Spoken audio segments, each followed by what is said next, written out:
Hari ini 13 Februari 2023, Agong terus menunjukkan taring kehebatan kekuasaannya dalam perasmian persidangan Parlimen Penggal Kedua kali ke-15 sebentar tadi.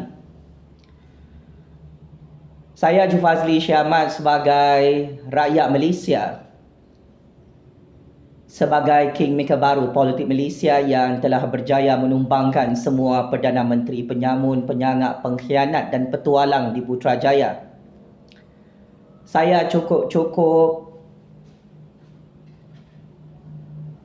takjub, cukup impress, cukup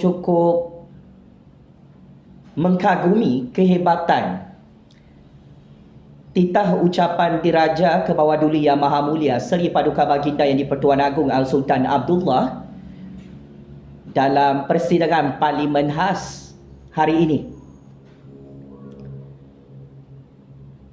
Secara tuntas dan timbang tara, Agong menyampaikan ucapan dan amanat titah baginda sebagai ketua parlimen, sebagai ketua negara hampir 1 jam. Bait-bait kata dilontarkan dengan penuh hikmah, dengan penuh bijaksana, dengan penuh tajam sindiran dan sinisnya. Apa yang dapat difahami, Agong smackdown Tun M. Muhyiddin dan beberapa parti politik pembangkang dengan cukup halus, dengan cukup luar biasa. Tamparan maut yang diberikan oleh Agong kepada Tun M. Muhyiddin dan Parti Perikatan. Ramai orang tidak perasan, selain daripada 50 perkara intipati titah ucapan yang di-Pertuan Agong dalam perasmian Parlimen kali ke-15 sebentar tadi, ada mesej tersirat yang sangat-sangat wow, yang sangat-sangat luar biasa disampaikan oleh Agong sebagai tamparan yang cukup hebat kepada Tun M. Muhyiddin dan parti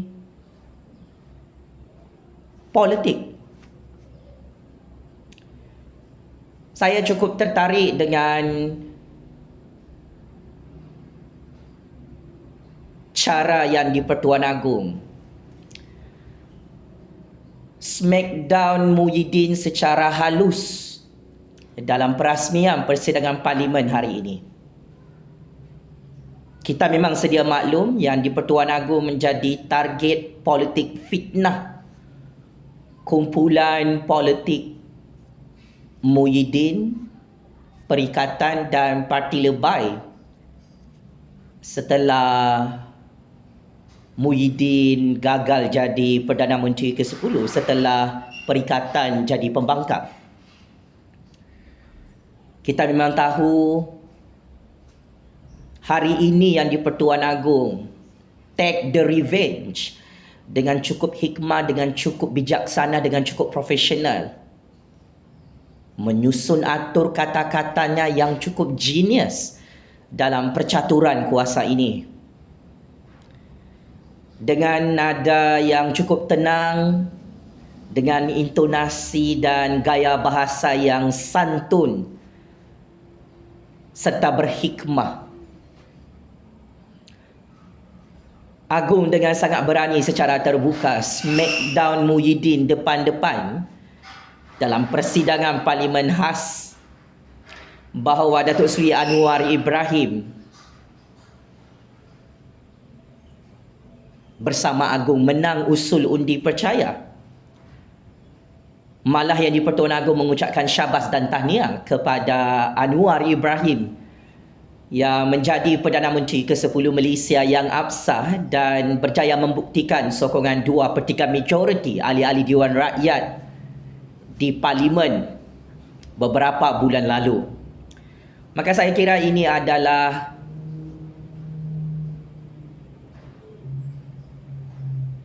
satu kenyataan daripada Yang di-Pertuan Agong untuk menyedarkan Muhyiddin bahawa Muhyiddin sudah kalah dalam perebutan jawatan Perdana Menteri ke-10 di hadapan Agong. Agong secara tersirat meminta Muhyiddin, Parti Perikatan dan Parti Lebay untuk move on dan menerima keputusan PRU 15, keputusan Yang di-Pertuan Agong dalam proses pelantikan Perdana Menteri ke-10. Sebelum ini Muhyiddin dan Parti Perikatan memfitnah Agong melantik Anwar tanpa ada sokongan majoriti. Maka apabila Agong hari ini beraksi dalam persidangan pembukaan Parlimen Penggal kedua kali ke-15, Agong menunjukkan kehebatannya dan memanfaatkan institusi Parlimen untuk smackdown Muhyiddin secara halus dengan sangat-sangat memalukan Muhyiddin. Inilah kehebatan Agong yang ramai orang tak perasan, yang mana walaupun Agong dilempar batu, dilempar tai oleh Muhyiddin, oleh Hadi Bawang, oleh Perikatan, oleh Parti Lebay selepas pelantikan Perdana Menteri ke-10 yang berpihak kepada Datuk Seri Anwar Ibrahim, sebaliknya hari ini Yang di-Pertuan Agong menunjukkan contoh dan kudua kepimpinan sebagai ketua negara yang very professional. Agong smackdown dan bagi tamparan maut kepada Muhyiddin bahawa sememangnya Agong melantik Datuk Seri Anwar Ibrahim mengikut proses kedaulatan undang-undang dan keluhuran perlembagaan, yang mana Agong tidak tersalah kira sokongan ahli-ahli Parlimen kepada Datuk Seri Anwar Ibrahim. Dan Agong secara tersirat mengingatkan Muhyiddin tidak ada sokongan majoriti dan Muhyiddin tidak layak untuk jadi Perdana Menteri ke-10, tetapi Anwar Ibrahim yang sudah berjaya membentangkan usul undi percaya sehingga diluluskan di Parlimen membuktikan Agong adalah kingmaker dalam percaturan real politik Malaysia pasca PRU 15, meleraikan krisis perebutan jawatan Perdana Menteri. Dan hari ini Agong smackdown Muhyiddin dengan cukup bergaya, dengan cukup gentleman. Walaupun Agong bersusuk tubuh kecil, tetapi Agong menunjukkan kehebatannya kecil-kecil cili padi di hadapan Muhyiddin, sehingga Muhyiddin malu sebentar tadi dalam persidangan Parlimen kali ke-15. Agong smackdown Muhyiddin. Kau pakcik makcik otok arok. Paling menarik juga, secara tersirat Agong smackdown Tun M dengan cukup berhikmah, dengan cukup lembut, dengan cukup sopan. Dan ini adalah kelebihan karakter kepimpinan seorang ketua negara yang sangat bijak, yang sangat genius.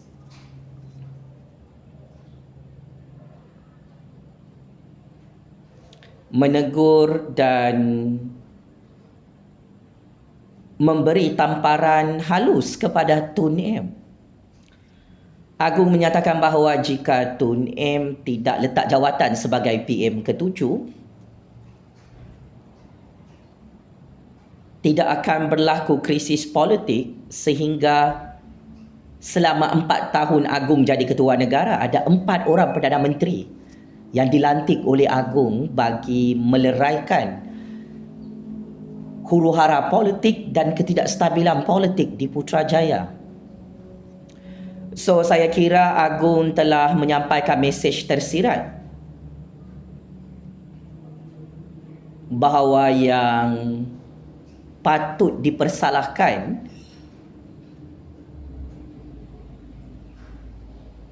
dalam krisis huru-hara politik negara adalah Tun M. Dan Agung menyampaikan secara terbuka kepada seluruh dunia tidak ada sesiapa pun yang boleh mengkambing hitamkan Al-Sultan Abdullah sebagai alat percaturan politik di dunia ini. Maka Agung sekaligus menunjukkan kehebatan taring kekuasaannya di hadapan Tun M. Tun M tidak ada dalam persidangan parlimen sebab sudah kalah dan tumbang PRU 15. Agung begitu konsisten menegaskan yang salah adalah Tun M. Dan Agung menyatakan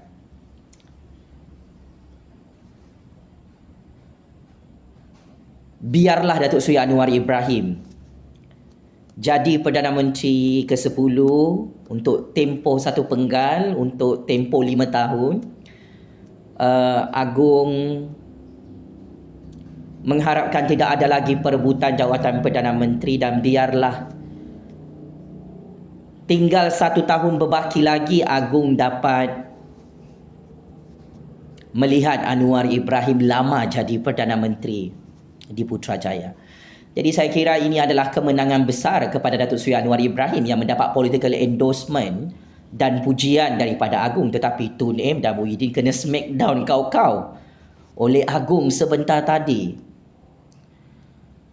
Paling meletup, paling menakjubkan saya sebagai rakyat, mesej tersirat Agung adalah tentang kehebatan kerajaan Agung sepanjang 4 tahun di Putrajaya, yang mana Agung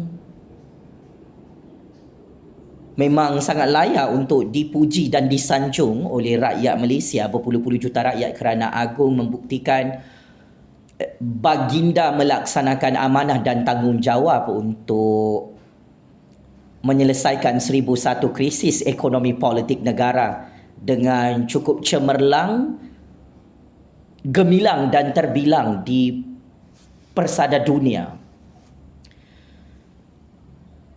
Agung membuktikan kepada generasi baru dan generasi lama bahawa Agung sebagai ketua negara telah berjaya mengangkat ekonomi negara Malaysia, pertumbuhan KDNK nombor 1 di rantau Asia Tenggara, mengalahkan negara maju Singapura yang mana pertumbuhan KDNK pada paras 8.7%.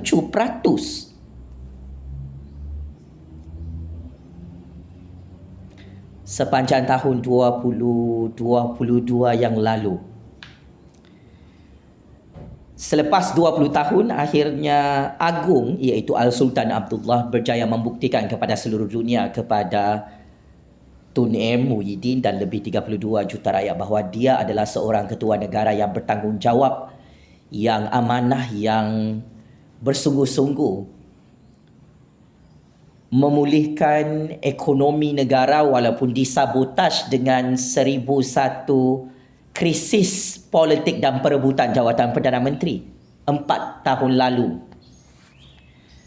Sememangnya Agung wajar untuk diberikan kredit dan pujian. Ini adalah sumbangan terbesar Agung.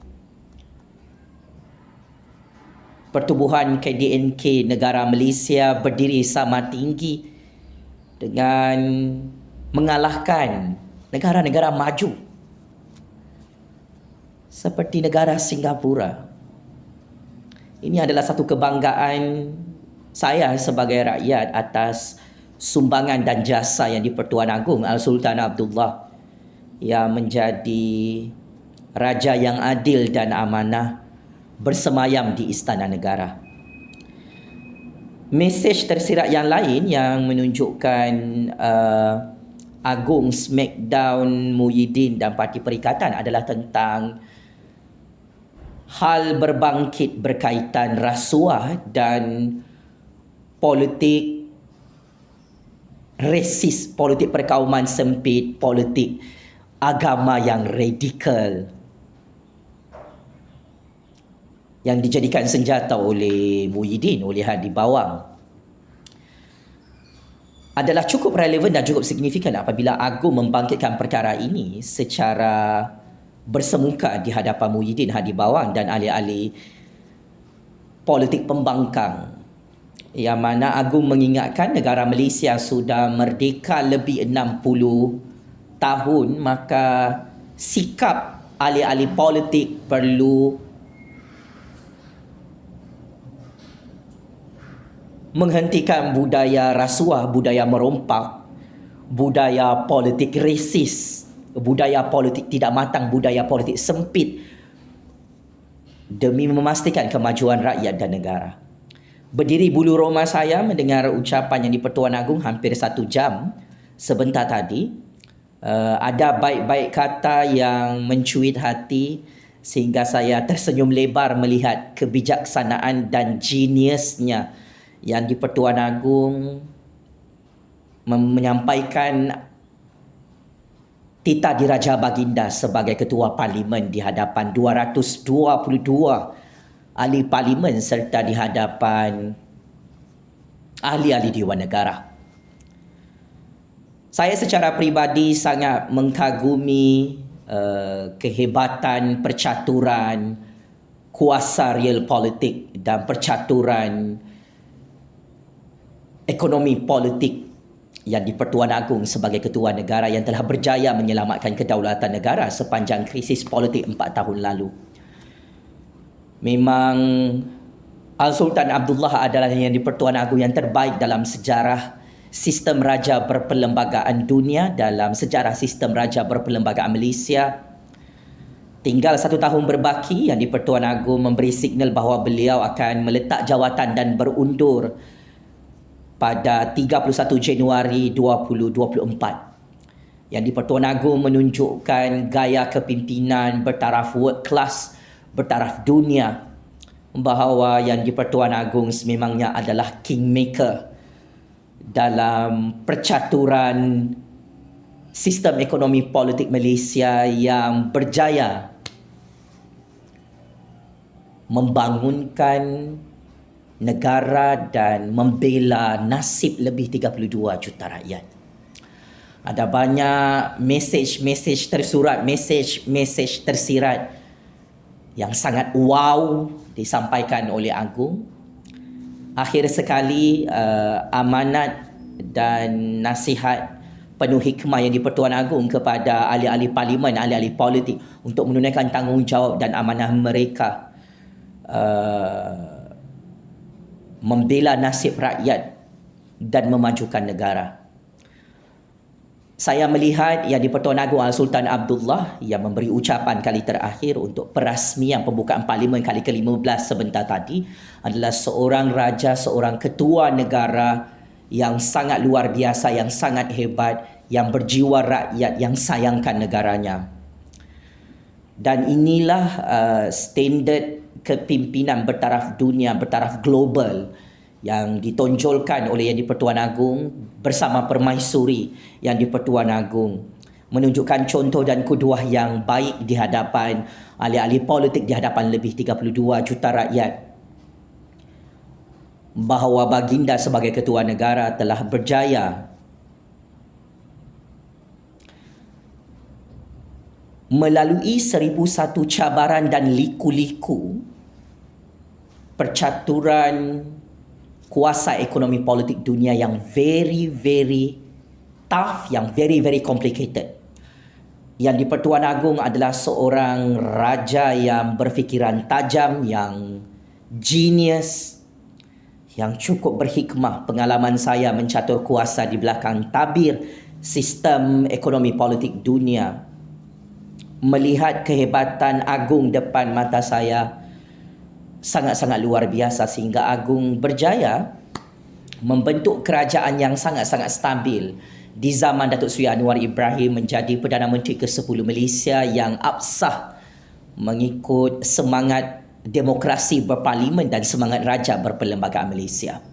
Atas rasa setia kepada raja dan negara, saya Jufazli Syamat sebagai Kingmaker baru politik Malaysia generasi baru amat menghargai jasa dan pengorbanan serta kehebatan legasi pemerintahan kerajaan yang di-Pertuan Agong, iaitu Kerajaan Kebawah Duli Yang Maha Mulia Seri Paduka Baginda yang di-Pertuan Agong Al-Sultan Abdullah Riayatuddin Al-Mustafa Billah Shah. Tanpa Al-Sultan Abdullah, negara Malaysia ini sudah hancur pakcik-makcik Otok Arum. Tetapi kun fayakun atas izin kuasa Allah yang Maha Kuasa, Al-Sultan Abdullah menjadi yang di-Pertuan Agong yang cukup amanah, yang cukup berintegriti, yang cukup adil, menjalankan tanggungjawabnya sebagai ketua negara yang sangat-sangat hebat dalam sejarah percaturan kuasa dunia. Yang di-Pertuan Agong adalah Kingmaker yang sebenar-benarnya layak untuk dikatakan sebagai oligarki pencatur kuasa yang sangat ditakuti, yang sangat digeruni oleh pencatur-pencatur kuasa seluruh dunia kerana Tun M. dan Muhyiddin gagal menghancurkan legasi kerajaan agung ini yang sangat-sangat hebat dan luar biasa. Daulat tuanku yang di-Pertuan Agong, daulat tuanku Permaisuri yang di-Pertuan Agong, Patik sebagai rakyat, sebagai generasi baru, menyokong penuh Kerajaan Agung Kerajaan Datuk Seri Anwar Ibrahim, kerajaan rakyat yang dipilih secara demokrasi hari ini, Kerajaan Perpaduan Pakatan Harapan, UMNO, GPS, GRS dan parti-parti komponen dalam kerajaan rakyat ini atas prinsip rasa setia kepada raja dan negara. Semoga terus karar kekuasaan yang di-Pertuan Agong sebagai raja yang mulia, raja yang berjiwa rakyat, raja yang dirahmati oleh Allah yang Maha Kuasa. Semoga syurga Allah atas jasa dan pengorbanan bakti yang di-Pertuan Agong yang telah berjaya menyelamatkan kedaulatan negara daripada hancur di tangan para pengkhianat petualang penyamun bernama Tun M. dan Muhyiddin. Checkmate and game over. Tun M, Muhyiddin, parti pengkhianat, parti penyamun 600 bilion ringgit, parti resis yang kena smackdown kau-kau oleh Agong, sehingga Agong mengingatkan Muhyiddin Hadi Awang secara tersirat dan ahli-ahli parlimen pembangkang untuk mengamalkan politik demokrasi yang matang, semak dan imbang demi kemajuan rakyat Malaysia dan negara. Dirgahayu tuanku yang di-Pertuan Agong, dirgahayu Raja Permaisuri yang di-Pertuan Agong. Semoga Allah Subhanahu Wa Taala terus menjaga kemerdekaan, keamanan, keselamatan dan kedaulatan negara Malaysia daripada tangan para pengkhianat musuh dalam selimut di negara Malaysia berdaulat ini. Game is over. Terima kasih.